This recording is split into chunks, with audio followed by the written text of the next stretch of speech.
Hi there, my name is Matti Sulanto, and in this video I'm gonna take a look at this incredibly tiny Lumix 14mm F2.5 wide-angle lens.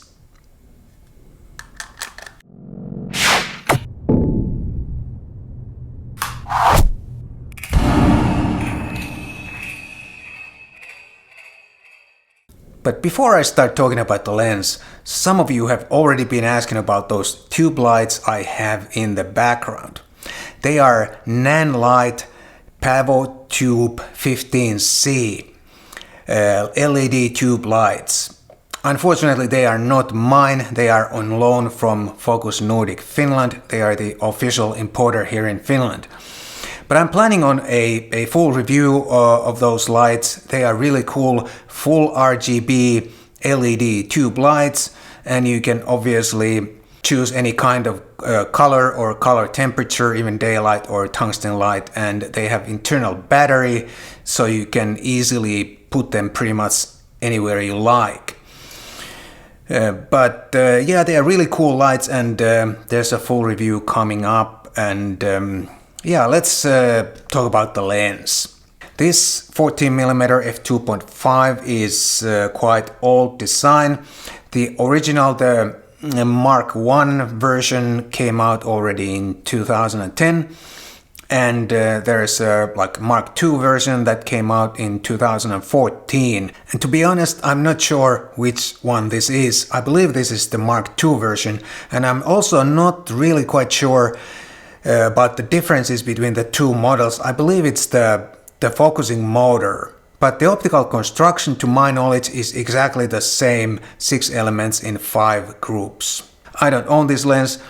This is also on loan from the same place as those lights from Focus Nordic. They are the official importer, Lumix importer here in Finland, and I saw this lens at their office when I was visiting a couple of weeks ago, and I asked if I can borrow the lens for a review.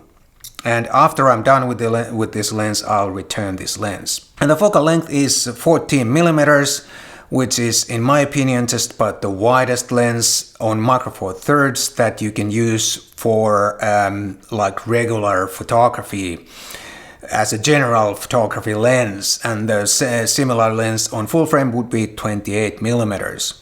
And I know there are a lot of people who shoot even wider lenses on a regular basis, but in my opinion, those really ultra wide lenses are not suitable for, you know, general photography. They have their place, but it's not in general photography. They are more like special lenses for special occasions.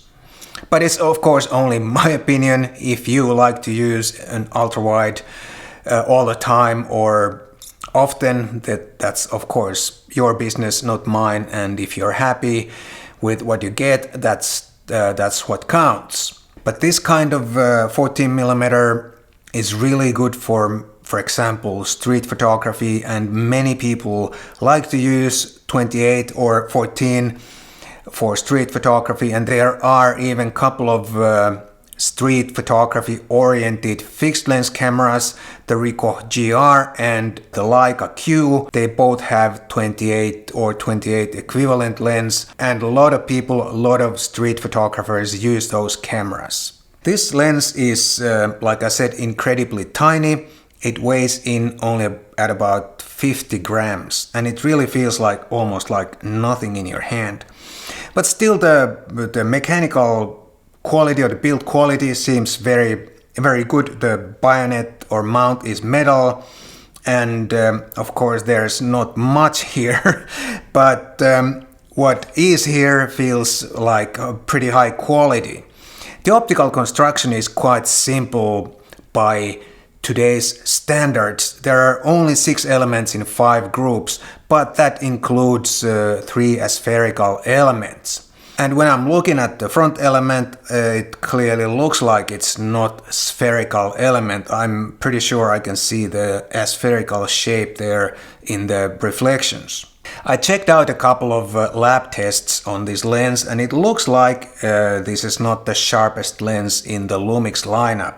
And based on my own like normal shooting, I would say the same. However, I wouldn't say this is a bad lens or soft lens. I think it renders quite nicely, and at around f4, this is pretty sharp across the frame, and if you print something like A4, A3 size, I think those come out just fine, and even bigger size like A2.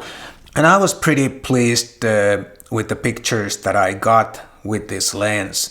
And I think sharpness is somehow overrated, and there are people who are really obsessed about the sharpness and finding the sharpest lens, but photography is not about the sharpness. Of course, there are some images that look better when they are really sharp, but then there are a lot of images that don't even need to be really tack sharp across the frame. And I'd be happy to shoot pretty much anything with this lens. And if you look at the size, now it's mounted on the GX880, and this makes a really compact package. There's no image stabilizer built into the lens, and this combination unfortunately doesn't have image stabilizer at all. But if you're shooting like traditional type of street photography, who cares? You'll be using fast shutter speeds anyway, and you want to freeze the action on the street. But if you mount this on, for example, the Lumix G90, like I'm doing here right now, you still have pretty compact combination, and the lens looks almost comical on the little bit bigger body. But this combination now has image stabilizer, so you'll be ready for some longer shutter speeds in low light or something like that. And the maximum aperture is only f2.5, but I don't think it's a big deal either. When you look at the size of this lens, I have the 15mm f1.7 here, and it's almost like double the size of the 14mm, and this is not a big lens either. So all in all, I'd say that this is a really like nice compact lens for travel or something like that, and I could imagine myself taking only this lens for a vacation trip or something, because I'm very much one lens guy and one fixed lens, one prime lens guy. I like to shoot on just one prime lens, and I like the simplicity of that. But I think it's time to take a look at some photos and see what you can do with this lens, or what I could do with this lens.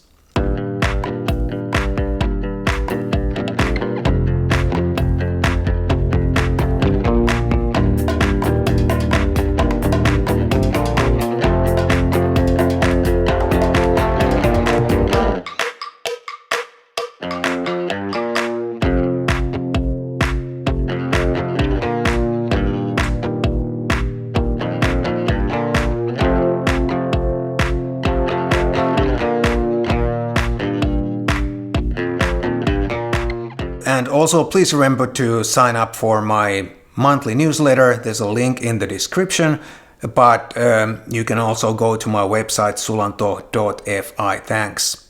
It's been really rainy here in Finland lately, and the whole winter has been really bizarre because here in the south we haven't had any snow.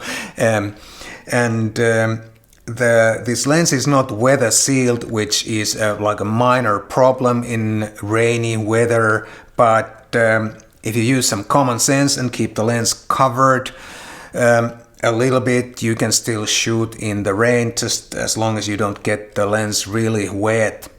And because the lens is so tiny, it's pretty easy to cover, and even this camera body lens combination almost fits in your pocket, and it actually fits in my jacket pocket or coat pocket. And there's no lens hood, but I don't think it's a big deal either on such a compact lens, and it would kind of ruin the compactness of the lens also. So all in all, if you're looking for a compact wide-angle lens and the emphasis on the word compact, I think this is the right lens for you. The price of this lens seems to be around 250-300 euros US dollars, which is, I think, reasonable for what you get. Thanks so much for watching, and I'll see you in the next one.